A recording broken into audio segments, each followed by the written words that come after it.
Hi there and welcome to Behind the Business, the second episode in our first series of putting out there some quality content and something of value that you can take and apply into your business to get some better results and improve and move things forward. My name's Steve Swift. I'm a business strategy expert and I look at how I can assist businesses that are struggling with internal processes and the understanding of how to deliver better results on a consistent basis so you can scale your business from where it is now ultimately to where you want it to be. And joining me as always on these podcasts is my good friend John Childs. John, good morning. Morning, Steve. How you doing? Very good, thank you. Good. So what we got today? Well, today's topic, we're going to lead on from the first episode we did, the first episode last week. We're going to talk about the biggest and most common problems people have when launching a business or relaunching an existing business and how to get your ideal clients to find you. Now, obviously, that is a huge topic and we won't cover everything in it today, but I think it's important to touch on the main elements, and then as we've said in the previous episode, we will deep dive into things like how to create a winning ad, which we'll do in the coming weeks, and the formula behind that. But I think just understanding the mythology behind it and the thought process and things to look out for, and I know you've got a few examples that's happened to you this week, which will highlight to people when you get things right, it's brilliant. When you get it wrong, this is why it went wrong, and that's something that I think people are going to be able to take away from today's episode, is not falling into that kind of a trapping that can really damage your brand, the name out there of your business. And people take to social media and start posting negative comments and posting on various review sites negative statements about some form of advertising or marketing. When people have tried to find their ideal clients, it can be a big uphill struggle to try and reverse that negativity. So I think if we touch on that today, that would be a great takeaway for people watching this episode. I think that's great, and it harks back to partly what we were talking about last week, which is passion, and that exercise that we asked people to do, which was to go through those questions that I took people through during that episode, and really highlight what is your passion, what's your motivation, because that passion is what's going to drive your ability to find clients and customers and really turn them into champions for your brand. And the reverse of what Steve's just been talking about, which is those negative reviews, and they become referral machines, and they go out there and they tell people how great you are. And that's what we're all striving for, isn't it, Steve? It is. I think it's that advocate for your business, ambassador for your business. You might look at doing affiliates, to help promote your business and generate those sales sort of thing as well. So like you just said, John, it's important of as many things are in business to get that element right as well. So I think some of the most common problems personally that I have been brought into businesses to overcome and rectify, one of them has been the incorrect direction that a business owner has wanted to take things initially. And this stems back to, you've just referred back to the first episode, and I think it's important, if people didn't see that, to have a quick look, because the task you set is very helpful, and the explanation about the landscape gardener I touched on as well. People can be very specific in their expertise, but the problems arise when they try and run the business to launch it into a niche market, and not knowing how to do that and how to attract those people that would become valuable and valued customers long term, as well as one-off purchase customers, depending on what the business type is, obviously. And I think the understanding of what it is that your business delivers isn't the best way to get your ideal clients. It's who is your ideal client that would utilize this solution or this service. How well does it solve a problem or a pain they have? And have you presented your business in the right way to attract those ideal clients, rather than trying to push your ideas on a huge market? Because if you're advertising to anyone, you're advertising to no one. and your return on investment for any advertising spend or any efforts that you make on flyers or any other methods and medium to get your message out there and your brand out there and what you have to offer are going to be diluted massively, aren't they? Yeah, sorry, Steve, I talked over you there, but you just reminded me of a great adage that I heard a number of years ago, which is it turns marketing on its head, really, because when you're learning marketing, you tend to think that marketing is about attracting clients. But if you take the viewpoint that what you do is key for a specific group of people or a specific niche of people, whoever that group is, then the function of your marketing becomes twofold. It becomes attracting those people who are potentially, say 25% of the people who are going to see your ad. But the corollary to that is the function of your marketing is to exclude the 75% who aren't going to be interested, because otherwise, you're absolutely right, you're wasting your time.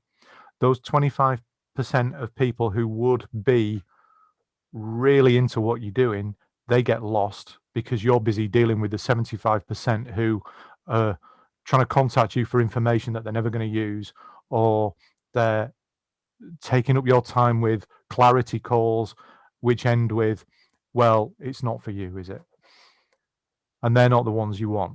What you're trying to do with your marketing, and I think it's safe to say that what you do and what you teach people is how to find that 25% of people in the shortest possible time, in the most efficient way, in a way that's going to drive them to your business so they're already qualified, so that they're not cold prospects when they actually speak to you on the phone, so that they are you already know they're interested when they're talking to you, because that 75% who wouldn't be interested, they're not going to pick up the phone anymore. And I think that's quite an important distinction, and it's really counterintuitive, because you are taught exactly what you've just said, that marketing is about getting the word out. Well, getting the word out is great if it's going to bring you the money that comes on the back of that. So it's a real change in mindset. And I think that the other side to, or the other problem with what you just described, which was not looking at what the problem is that people solve, is that people tend to live in echo chambers. And I'm going to pass back to you in a second, Steve, but I want people to consider that, particularly in the social media age, where we're all in different Facebook groups, or we all follow people that we like, and if we don't like them, we stop following them, or we leave the group, or that person offended me, so I'm never going to look at their posts again. Well, that's all very well, but what that means is that as a new business owner or somebody who's putting together a new service, you live in this echo chamber already, and you can look at something and go, 3 people in this group have got this problem, therefore I need to start a business that solves this problem. But that group, unbeknownst to you, does not represent the majority of your ideal client. So you end up building an offering or building a marketing plan that serves 3 people who you might not know at all. You might just have seen them post and go, that's brilliant, and you apply it to yourself, because we're all human. And this plays into what I do as a life coach, getting people out of the way of saying, stop judging everybody by what you think is an issue, and start asking them, what is your issue? What do we need to solve for you? And then go out and solve it for them. Is that fair, Steve? Does that ring true? Absolutely, yeah, it is, and it's very clear that when you explain it like that, a lot of people I've come across and worked with and helped haven't understood that, and that's been a it's not been a failing on their part. It's just been a misunderstanding of what's the right way to go about something. And when you're trying to find what this problem is that people have that your solution can solve, making them your ideal client, instead of wasting on the 75%, it's finding that 25% out of the big crowd, though, like you said, and it's asking the question. So it all boils down to, you can't just go out there and throw things out for the sake of it. You have to have a strategy as to what it is you're looking to do. You have to give value, and you have to strike a nerve on people. So the ones that do recognize what you're saying, what you have to offer, resonates with their current situation. Because if it hits what they call the hot buttons, the biggest pain they have right now, the 25% are going to go, yes, that's me, that's the problem I've got. It sounds like this person can help. I've had it with groups I've been on Facebook. And again, what you were just saying, you're quite right that sometimes you'll be in a huge group, and they're easy to spot of these groups when you start understanding organic marketing, which will go in on another session, is you get to see the activity. And some of the groups, literally, it's like big audience, a lot of activity. When you look at it, it's just a post link spam fest, or it's people giving their opinion about this, that, and the other. And it all starts to, like you said, with the echo chamber scenario, it's all pre-igniting their opinions about something, but it's not actually giving a solution to the problem. And people are thinking, yeah, this is it. So they jump on that bandwagon as well.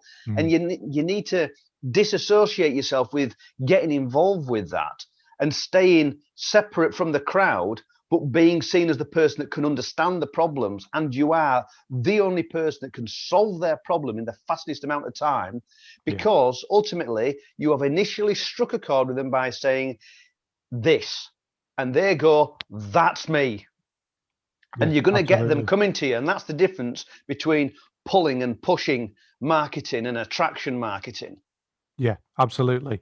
And I think it also comes down to when you understand your client's problem, and when you understand the way that your client thinks. And again, that's something that we're going to look into much more detail as we go through these podcast episodes. But you start to realize that not all marketing is the same. Not all approaches you make to your clients are the same. And if you pick the right one and you've got the right relationship with that client, all to the good. You can maximize your income, you can maximize that relationship. And for me, as a life coach, it's all about relationship. It's about turning a customer, which is what you were saying earlier on. A customer is somebody who comes to you once, takes the service, is quite happy with it, and goes away. And you may see them a couple of years later, turning them into a client. And a client is about having an ongoing relationship with that person, and they come back to you time and time again. And I think it's really that differentiation is what makes a business and not a job. It's like you were saying last week. There's a big difference between, can you walk away from your business for a few days and take a holiday? Well, if you can't, you're working for somebody else. It's your name above the door, but you're not paying your wages. And there's an example of this, which I want to talk about, if you don't mind, Steve. Please, yeah. This is really, it's quite a funny story. I do think it's quite amusing, but it just hit quite well as an example of getting it wrong. And what I'll do is, once you've done this, John, is I'll set people a task like you did last week, something very simple, which is going to add value to the business and highlight to them where they're getting something wrong and where they can change it immediately as soon as they finish this task. And it's very simple to do. It won't take them long. So when you've done that, I think it's going to be a really good addition to what I know you're about to talk about. Fantastic. So this is relevant. It's going to be relevant in future episodes as well, but it's relevant today because we're talking about not being aware of your client in the way that you should be. And it's particularly relevant to what I was just saying about, you need to understand the different ways that marketing hit your client and what they think of it. So I buy my COVID masks from an online pharmacy. It's a very good online pharmacy. I'm extremely pleased with the masks. There's nothing wrong with the service. It's brilliant. I put an order in. I get it next day. I'm a client. I use them all the time. I buy 10 at a time because it's easy and I know I'm going to get them next day. Okay. So they've got a reasonable relationship with me. Because of that relationship, I've trusted them with some of my data. And that data includes my mobile telephone number. Now, they've got that because when they dispatch my masks, they send me a text message to say, your masks will be delivered tomorrow at 11 o'clock. Fantastic. What could possibly go wrong? Well, you'd think nothing. But this week, I should point out, we're recording this on the 13th of February. So tomorrow is Valentine's Day. Yesterday morning, I was woken up at 7 o'clock by a text message from this company, who shall remain nameless. And they've worked out it's Valentine's Day tomorrow. Nice little reminder for me, actually, but beside the point. And their text message said, give her a treat this Valentine's Day with 15% off all erectile dysfunction medication through our online pharmacy. Now, I was a little bit taken aback to be woken up with a message like that, because that does not relate to me whatsoever. They've made a huge assumption. They've made a massive assumption based on their basket analysis, basically, which says that people in my age group who buy these particular masks, there's a potential that they might need this other medication. Now, that's great, except I don't. Now, I understand what's gone on, so I'm not particularly offended by that. But they've risked alienating a large proportion of their customer base. And the reason they've alienated them, or run the risk of alienating them, is because of the medium they chose. Because they chose to send that to a mobile phone number. Now, this is the point I'm trying to get across here, is there's a big, big difference between putting on a targeted ad online somewhere like Facebook, which will be niched in exactly the same way. You know, it'll be people over 40 who are interested in this kind of product, potentially have this kind of issue. And I could have seen that ad on Facebook. Totally different, because everybody who sees Facebook is used to seeing those ads, first of all. They're used to knowing that they're targeted and they're niched to them, but they also know they're not personal. They've gone out to thousands and thousands of people.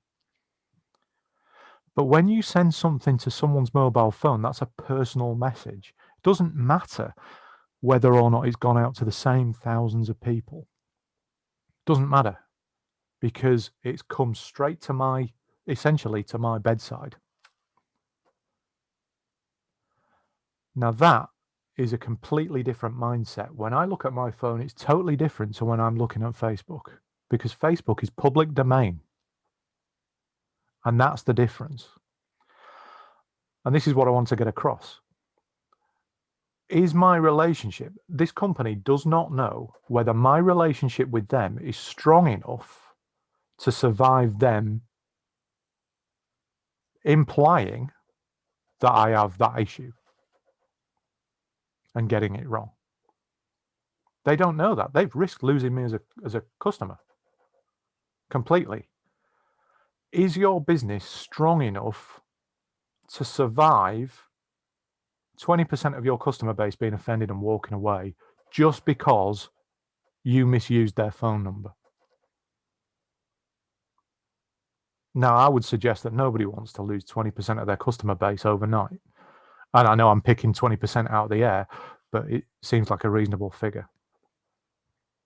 All because they didn't sit down and say, from a psychological point of view, what's the difference? What's the best way to approach this?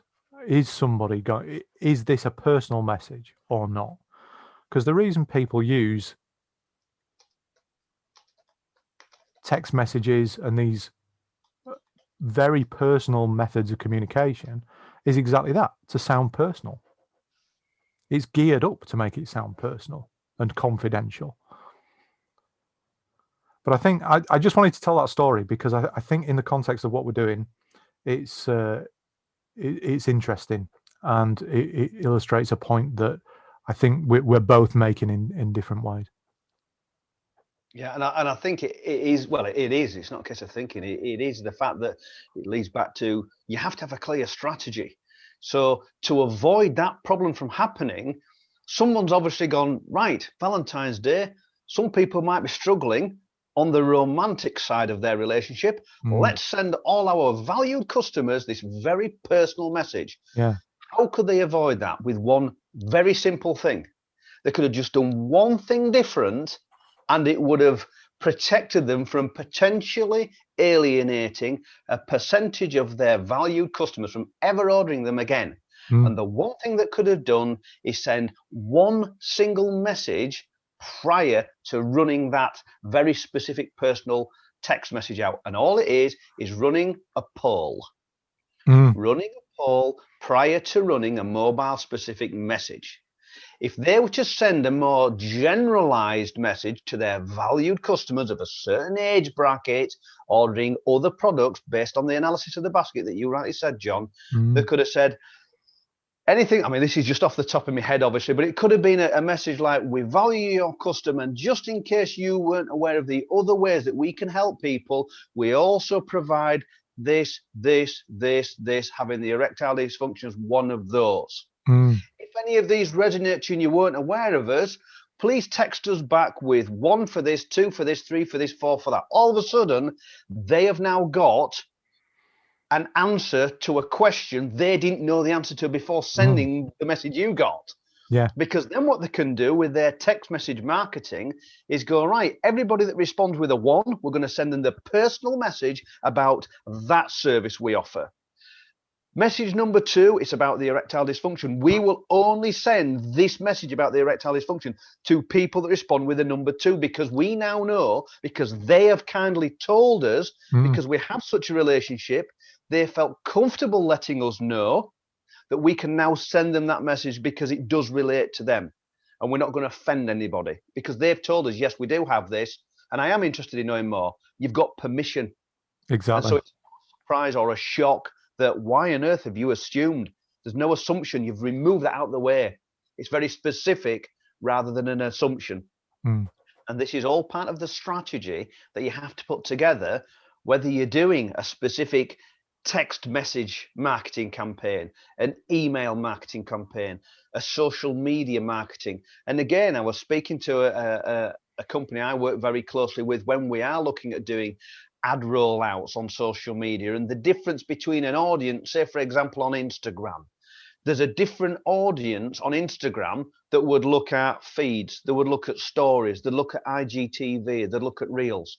They wouldn't necessarily look at them all though. There's people that will go on Instagram and just look at reels, and that's all they do all day long. If you're only positioning your message in a feed or a story or an IGTV, which is the 3 other methods of the 4 that Instagram have, then you're missing out. So the idea is testing your audience with the generic message that's not going to offend, because like you said, if it's not relevant to you, you carry on scrolling. If it is relevant, you go, oh, hang on a second. Yeah, Well, then I'll click that, I'll save that. Yeah, their data will tell them where they want to be.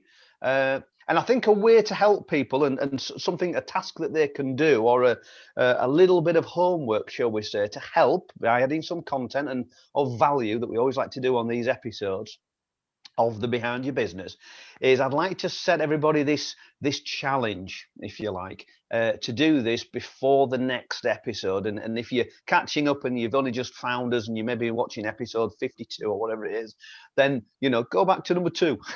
And what I'd like you to do is to help overcome that problem is to visualize your ideal client using something that I call the avatar blueprint. And what that does is it makes you really focus very specifically on your ideal client as opposed to clients. Visualize that one person that is your ultimate person that you want to help. And when I'm saying you drill down massively, you don't just quickly write down, well, it's males and they're between the age of 34 and 52 and they like doing this, they like doing that. No, I want you to drill down and say, Chris is my ideal client. Apologies if you call Chris and you're watching this. This is just a generic. It's a bit like the box boiler advert, isn't it? Where it's, oh, Jack Frost. Apologies if you call Jack Frost. People in the UK might have seen that and one thing. But anyway, drill down, be specific. My ideal client is Chris. Chris is 35. He's married. He's got 2 children, a boy and a girl. One's age 5, one's age 9. Really drill down. What is it his hobbies are? He likes watching football, although he isn't a massive advocate of playing football. He prefers to play golf or rock climbing, whatever it might be. He's been running his business now for 8 years. He's had some success, but he has that struggle of detachment from work and home life. All of a sudden, you're really getting to understand who this person is. And the reason why I say to do this in such a detailed manner is it will help you when you're writing your ad copy, when you're just doing your posts, when you're putting content out there into the internet for people to read. There are going to be people that will read that and they will resonate with it massively because you are being so personal about a circumstance or a situation relating to one person. But that one person will be the 25% John mentioned earlier on. Yeah, so absolutely. One person, but you have to visualize it and then write your post as though you are talking one-on-one to one person. No one else exists. Nothing else exists. You are giving that one person your undivided attention and your expertise and your help with the solution that you have. Once you dial that in and you are very honest with yourself, a bit like what John was saying with the task he said, be honest with the 5 whats that he talked about in the previous episode. You need to be honest with yourself about who your ideal client is and really get to know them. What vehicle do they drive? What time do they get up in the morning? What do they eat for breakfast? What's their favorite color? Really go to town on it. Because when you start talking about favorite color, guess what? If you're doing a video ad and they hate this color, they might like a different color sweatshirt. So when they're watching a video, they're liking what they're hearing because they know how people talk, because you've drilled down to, they're a fiery character. They're quite loud and brash, but they get the point across and then they take action. So there's no point in you doing a video talking like this. If the person is really interested in people, they can be fired up and give them the information they want and be really passionate about it. And that's the point I'm trying to get across, is the tonality that your ideal client has, the colors that they like, the personality. Really get to know them and write that down. Write every particular part down. So you might need to go back and just pause, because I have to put a lot of different elements that you need to have for your avatar. So go back and watch that bit again and write those down, and then be truly honest with yourself and look. Once you've got those answers down, you can then take to Facebook groups. You can start spotting very quickly who your ideal client is based on your blueprint avatar that you've done. And then you'll know if you're in the right groups or not, because you'll be able to see them. You'll know with the comments they're making or the posts they're putting out there in these groups, well, that sounds just like my avatar. This is a group I maybe ought to have a look through and see who else is in there that's talking in this kind of manner. This could be a group I want to be part of, and I can listen and I can join the conversation. I'm not going to sell them anything. I'm not going to post a link. I'm just going to give them some quality suggestions based on your expertise. And because you know who they are, you know how to write that post, and it will engage them. Once you know your ideal echo chamber, it's a lot easier to find the echo chamber and contribute to it. I think that's the thing with these. I'm really keen at the moment on seeing, particularly social media and particularly Facebook, as a whole load of echo chambers. And this feeds into the 25%, 75% thing. If you can find your echo chamber, which has got your 25% in, no one's going outside of that echo chamber. If you can be the one person who's the advisor in that echo chamber, or the person that knows the subject but isn't pushy, you'd be accepted into that, and people become very, very loyal, because nobody wants to make themselves a liar. And that's why what Steve's talking about is extremely important. and getting that right and being extremely honest with yourself about who that person is. Because if you get that right, you're going to instill an awful lot of loyalty into your customer base and create clients and long-term clients that are going to perpetuate your business. And I think by a lot of business owners, and I don't want to generalize too much or make assumptions, obviously, since we've touched on that. But again, purely by personal experience, when I've gone into businesses and worked with businesses, whether it's been remotely with companies in other countries to the UK where I'm based and you're based, John, that a lot of business owners are very focused on, I know what I'm doing, and then they will think this is the best way to do it.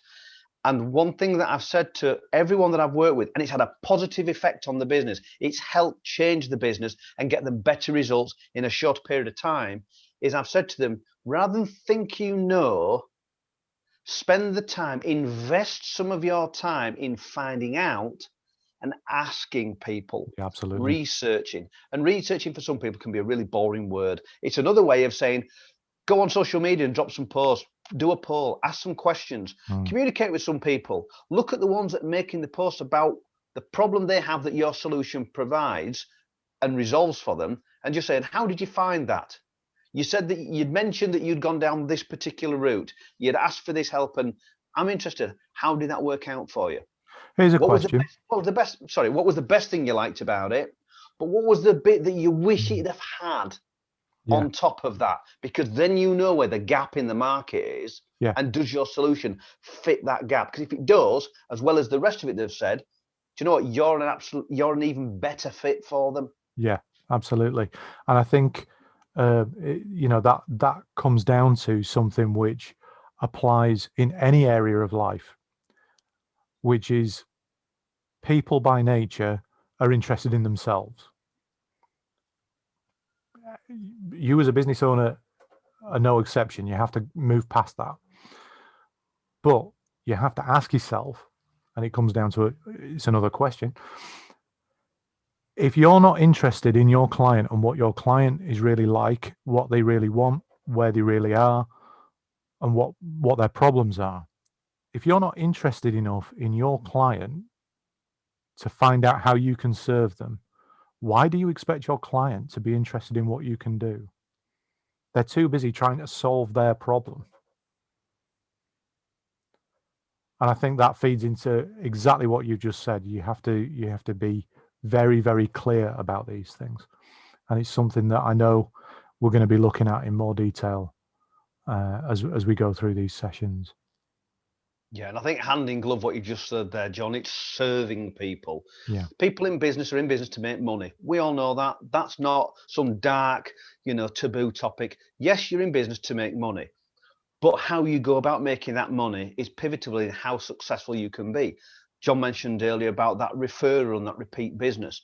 If you look after your clients, whether it's 1, 10, 50, a million, but you serve their needs with their best interests to give them the absolute best result that you can give them, they will talk about you till the cows come home, simple as. And Absolutely. You will have the confidence to pick up the phone whenever it rings, to respond to an email, to get on stage, whatever it is that you do within your business, you will have the confidence and the peace of mind without any fear that someone's going to turn around and try and pull you down, because you haven't operated in that way. And that, absolutely, I think is part of everything we've been touching on in today's episode. And I'm conscious of where we are with time, and I know we try to keep these at a similar kind of 30 minutes sort of thing, because we don't want to take too much time out of everybody's day. But I think if you go back and just go through that avatar challenge, which I put out there about 5 minutes or so ago, I think it was now, John, was it? That it will help your business. You might not think it is, but I ask you, please go through that challenge of your ideal client avatar blueprint. Be very honest, be very, very specific, really drill down and take the time, invest in the research to understand who that one person is. the name, the age, the gender, the likes, the family, what they dislike, the colours, the hobbies. Really, really drill down massively. If you give it 2 minutes, you will not get the outcomes that you deserve because you haven't put the time and effort in. Blunt, but I'm being honest with you. Absolutely. You need to do this because it will have a big effect. It will help you in everything you do going forward in your business if you understand who that one person is. And that one person will turn out to be your client base. And it'll be people that will reinvest in you. They won't question you because you've already set the precedent that you are the actual expert in providing that solution. And the trust and rapport will build. So I think moving things forward from this episode and looking at next week's session, John, we could maybe touch on we're on about building the client base. We will talk and deep dive more into how you set up a campaign of advertising and the different methods and how each one is very different, how you need to look at them differently, is how you handle, because it's okay doing the ads and everything and getting all these orders coming in, but it's too late to be thinking about how do you handle the influx of orders or bookings when you start to run your ads. So again, we're doing it in reverse, because if you run the ads and you get all the orders and then you get overwhelmed and you get entrenched with all these bookings and you're not prepared for it, then you're going to end up having bad press. You're going to be wasting money on ads that you can't convert into either quotations or potential customers or buying right there and then. So I think understanding how to handle that influx first and then how you get that influx to happen second, I think would be a better way of doing things and also be more helpful to people in business watching these episodes. Yeah, absolutely. And I think that's a great place to leave it for today. If you're watching this on YouTube, please hit the subscribe button. And if you've enjoyed it, please let people know. And we do now have a website. You'll see the address up there where you can see all the previous episodes in one place. And you can also get us through your usual podcast providers, including Apple Podcasts now. So we're everywhere. You can't get rid of us. And we'll see you next week. Absolutely. And like John says, we're on YouTube. So remember to hit the bell, because the bell will tell you when a new video comes up as well. So leave any comments, as we said last week. If there's any particular topic you're struggling with, do feedback to us, because we want to give you content and value on topics which you're struggling with. And again, like John said, the details to contact us will be below if you're watching it on YouTube, and you can drop us an email privately and we can address it and keep you anonymous. We're here to help. We're here to serve and give you the best for your business. So until the next episode, take care. Thanks for watching.